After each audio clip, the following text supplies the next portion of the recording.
Welcome to Get to Know Cars. I'm Chris, and today we're going to take a look at a Chevrolet Suburban and see, is this truly the ultimate big SUV? Because at least in this country it seems to be. This is what a lot of wealthier people are now buying for their big families to park in front of their big homes. And I've never driven one or really looked at one up close. It's just too big for me personally, so we're going to check it out and see what it's all about. Big shout out to Bruce Woodring Auto here in Henderson, Kentucky for giving us access to today's car that we're going to review. You can find them online at brucewoodringauto.com or stop by and talk to my friend Sabino. He'll be glad to assist you.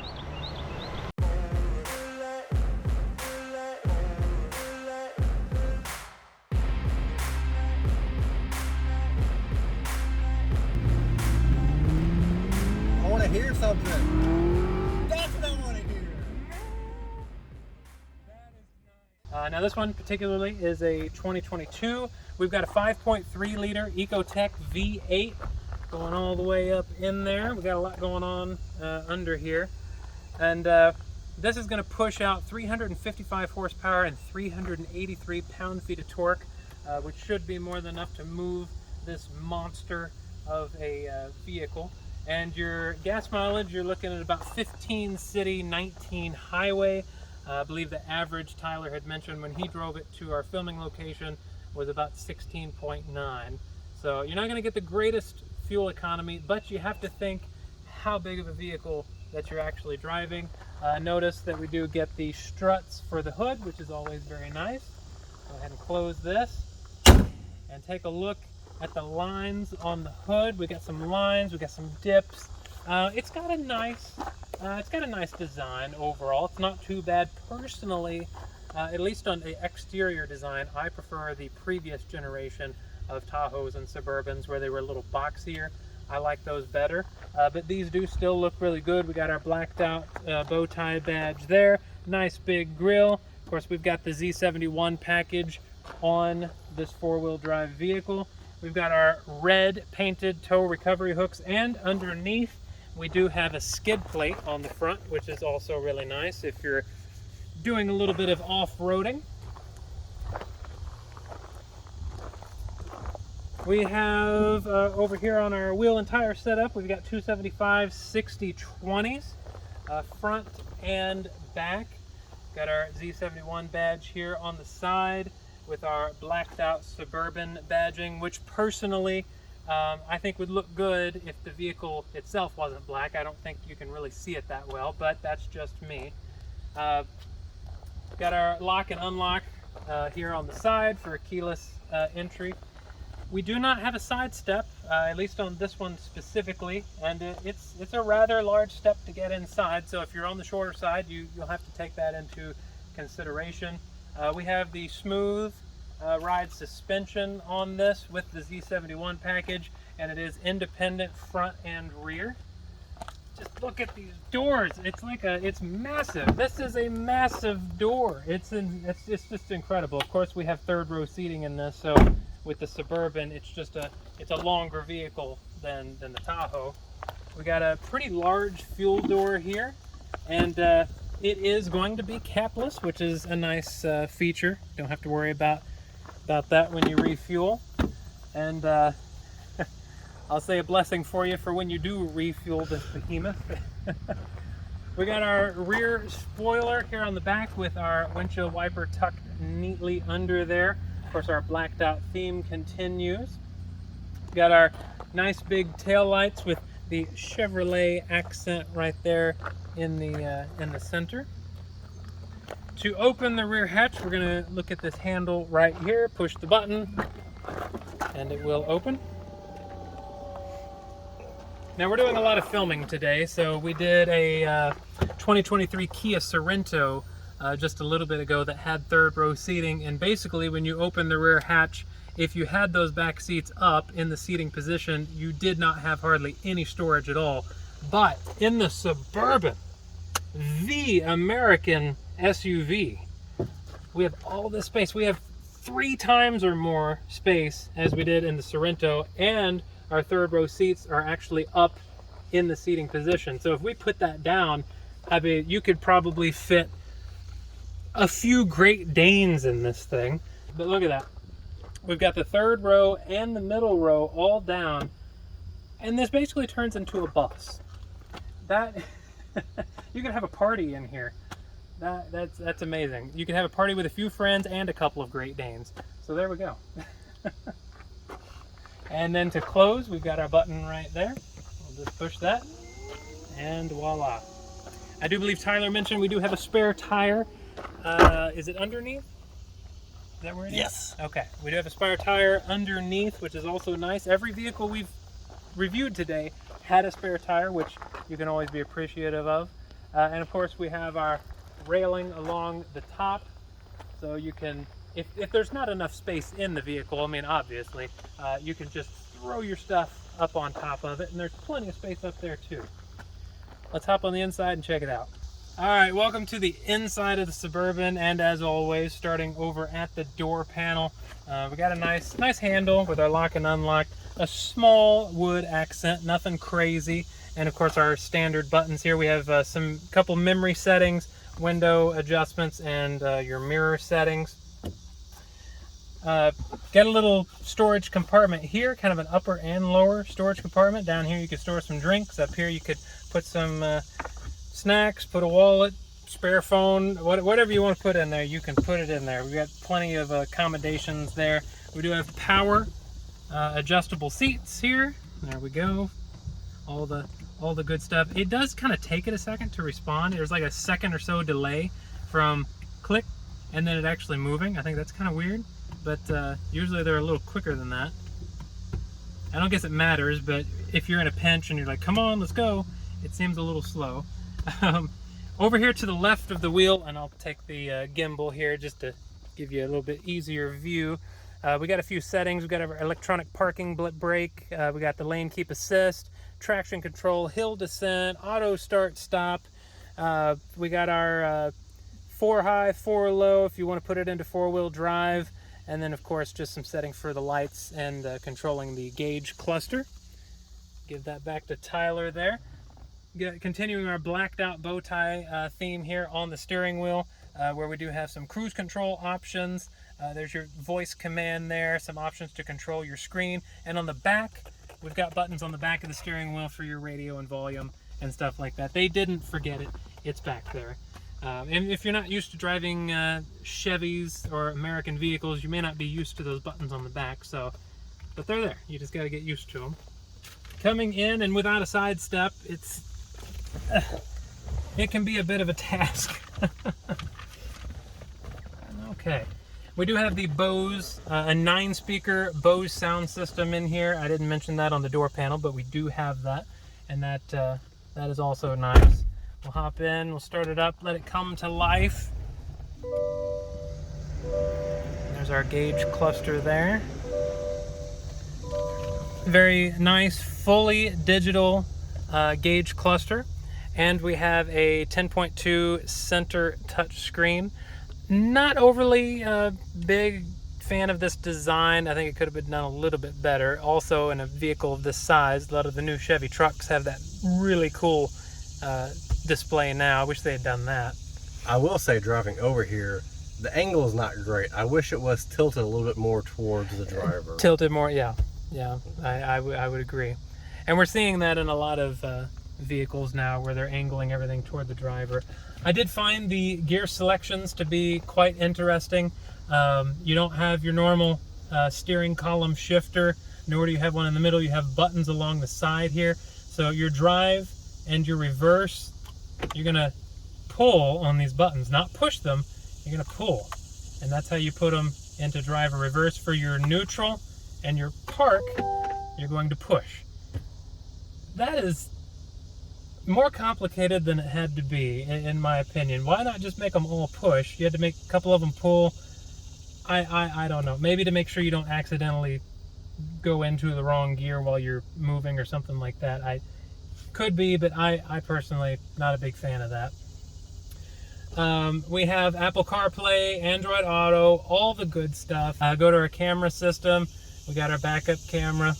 You got different kind of lines here for it to move as you turn the as you turn the wheel. It technically says cameras, but I don't think this one doesn't have the 360, but it's interesting. I guess they didn't want to make different menus for the different vehicles. So yeah, I mean, it's a responsive little screen. I just don't particularly care for the design of it. Coming down here, we have manual controls for a lot of our stuff, for your radio and so forth. You got physical buttons. You got a little home button down here for the screen. Kind of weird, you have a home button on the screen. We got our climate control here, dual zone. So down here we have the heated seats. Again, as we've seen in some of the other Chevys, they give us an option to seat or to heat the whole seat, bottom and top, or just the back. It's your choice. We have a couple USBs down in here, as well as a 12 volt right there. We got a nice little cubby right here with wireless charging. We got two generously sized cup holders. Got a little phone spot right here for your phone. Then we can open it up. We got a couple more USBs. We got a little tray right here. You can take that out if you want. And then see that you got a very deep storage compartment here, which is a benefit of having such a large vehicle. You're not going to run out of storage space in this car. And if you do, then maybe you need to look at a transit van. So let's see what we got here. Take a look at the vanity mirror. Nothing spectacular. We do get a light on both sides. I guess that's nice. And it does have the extendability on the side, so that's pretty cool. And you're going to notice we don't have a panoramic roof or a sunroof at all, but we do have some vents in the ceiling for all of the backseat passengers, and they're going to appreciate that, because in a vehicle this big, it would take a long time for the air to get all the way back there to the third row. So you're going to want those ceiling vents. Let's pop over here. This is like a really odd, strange little cubby hole. You couldn't put it. Goes in there pretty deep, and it's like lined with felt. So that's weird. I don't know what that's for. I don't know what that's for. But there, you can. No, you that can didn't fit. halfway put a phone in it. That's what the cubby here is for.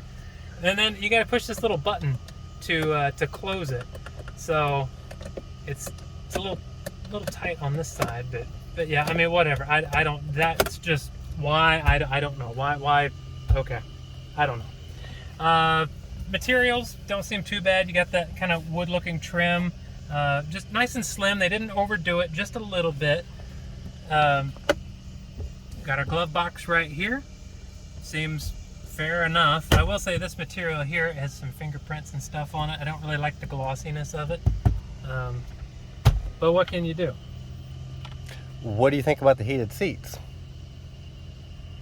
Well, so far I haven't actually noticed that you've turned it on, but it is very hot today, so thank you for that. Thank you. Top of the back seat, check out the space. After opening the massive door to come into the back seat, or as Tyler likes to refer to, the middle seat, since there's technically seats behind it. Door panels are pretty much the same setup as you see in the front. You got your 2 levels of storage here, and you got your Bose speaker. We do have some pockets behind the seats here. We got a fold down cup holder in the middle. I like that they give you the little strap here to pull it out. Not all manufacturers do that. We do have a couple cup holders and then a little cubby right there. We also have some climate control options back here for your backseat passengers. There's no vents down here, but it's going to control the vents that are in the ceiling for them. You can do auto or select the mode. We got some USB-Cs, and we've got a 3-prong down there at the bottom. And then you can see the vents in the ceiling right here, and they're adjustable 360, so you can point it wherever you want. You got your light in the middle. So I mean, you've got all the accommodations that you would want as a backseat passenger. Now, put these down. They fold down very easily and very quickly, so you don't have the middle pass through like you get with some third rows. But now we can see our third row back here. and the fact that there is still a decent amount of leg room, which is really nice. And I guess for the sake of it, we'll just go ahead. I'll get in here because I haven't done this today. Okay, and then we'll put that up and we'll just see. We'll see how it does. Oh my gosh! Look at that. I do actually think this is up further than it should be. Yeah. Okay, so we've got that now in a normal position. I've still got plenty of room. I can even kick back and chill, or we can go Tyler mode. And is there a way for me to do it? Oh yeah, right here. There we go. So you got a little. I've got a little strap back here where I can put them down. We can go Tyler mode and make ourselves comfortable. Now this I can handle. I like this. This is nice. I could do this. Get my iPad, maybe attach a screen to the back of the headrest up front. Drive me around. Mom, I want to go to McDonald's. Mom, McDonald's, Happy Meal. Oh my goodness. Getting out is another story. Getting out's a little odd, but I mean, and you can push this up further, I guess. Or can you not? No, I think it's... Oh, okay. All right. Well, getting in and out's going to be fun. Okay, so that's actually, yeah, that's as far up as it goes. So you kind of have to climb over that. I don't like that. But all in all, plenty of space. But all in all, you have plenty of space and plenty of accommodations. You got USB ports, you got ventilation, you got pockets, and you got seats that are reasonably comfortable. I think the Sorrento seats that we did today, and that they were more comfortable than these, but it's not bad. It's not bad. Also, want to point out on the inside, your steering wheel control, if you need to move it up or down or in and out, it is done manually. There's a lever under here you pull and loosens up. You can actually push it pretty far in. That's actually impressive. So this is the key fob for the Chevy Suburban. Got all your buttons here. We got remote start. Got a nice little accent piece, and then the bow tie badge. Would have been cool if they matched that with the blacked out like the rest of it, but I understand why they don't. So there we go.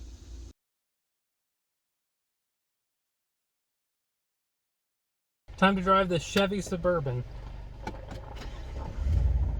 There we go. Tyler's got his driving position so high, I'm going to lower it some. I get why people buy Suburbans. I do. If you have a big family, I completely understand it. It's big, it's practical. I get it. I almost feel like I'm echoing in here. This thing is so big though, and there's no one else in here. I have my voice moving around the cabin.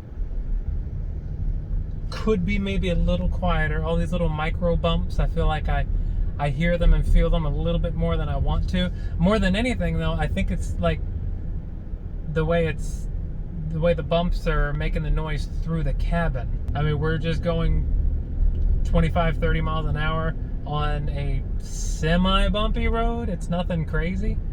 And I can just hear them back there like bum bum, bum bum bum bum bum bum bum bum bum bum bum. It's like hitting a bass drum. In terms of power, I mean, the power, it's gonna be there. It's not gonna be instantaneous. It's not great. It's a big vehicle. There's a lot of vehicle to move. But when you're coming in, merging with traffic or something like that, I don't think you're gonna have any problem. I prefer smaller vehicles. I mean, that's just how I am. If SUVs and stuff, the Kia Sorrento that we've recently reviewed, that would be the perfect SUV for me. I would not really want or need anything larger than that, but everyone's needs are different. Just in driving back to the dealership, I have passed 2 other Suburbans. They're the previous generation, but that's what I'm saying. It's the all-American SUV. This is what everybody wants. And if you're going on a road trip or something like that, I mean, aside from the gas mileage aside,